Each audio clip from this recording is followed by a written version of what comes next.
Баршаңызға сәлем, сіздермен бірге Арайлым. Менің арнама қош келдіңіздер.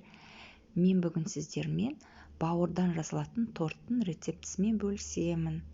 Видеоны соңына дейін қарап, менің каналыма тіркеліп, лайк басып, комментарий жазуды ұмытпаймыз. Міне видеода көрсетілгендей, біздің бауырдан жасалған тортымыз өте әдемі әрі жұмсақ. Өте тойымды болып шығады.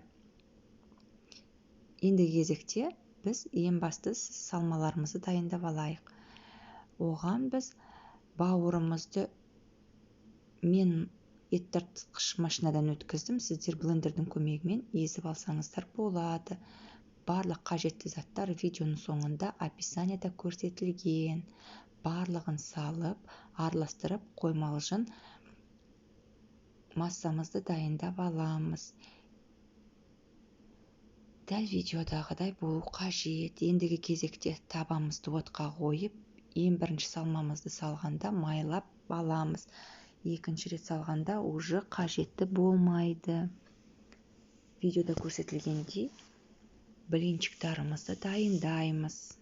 Блинчиктің бетінде тесіктер пайда болған кезде асты пісті аударуға болады дегенді білдіреді. Ақырындап алып, екінші жағын пісіреміз.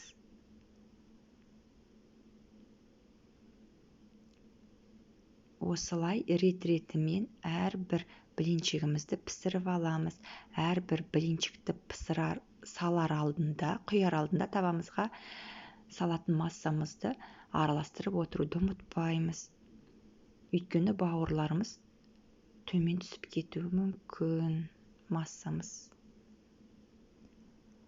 Ендігі кезекте біріктіретін ортасына салмамызды дайындаймыз. Оған біз пиязбенен сәбізімізді қуырып аламыз.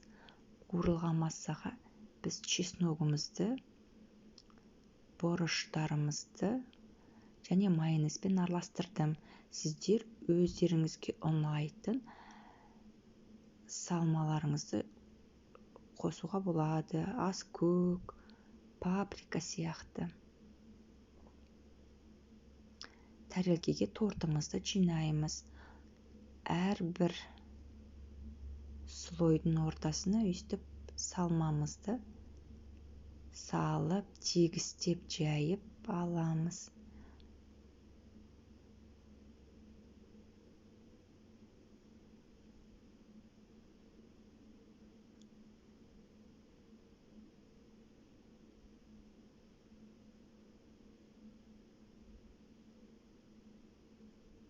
Видеода көрсетілгендей барлық жеріне жағып,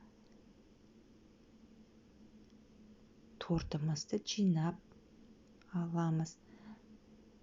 Торттың бетін өз қалауыңызша әсемдеуге болады.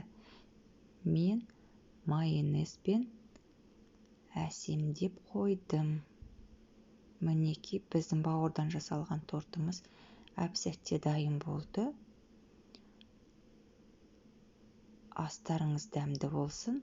Менің арнамда болғандарыңызға рахмет.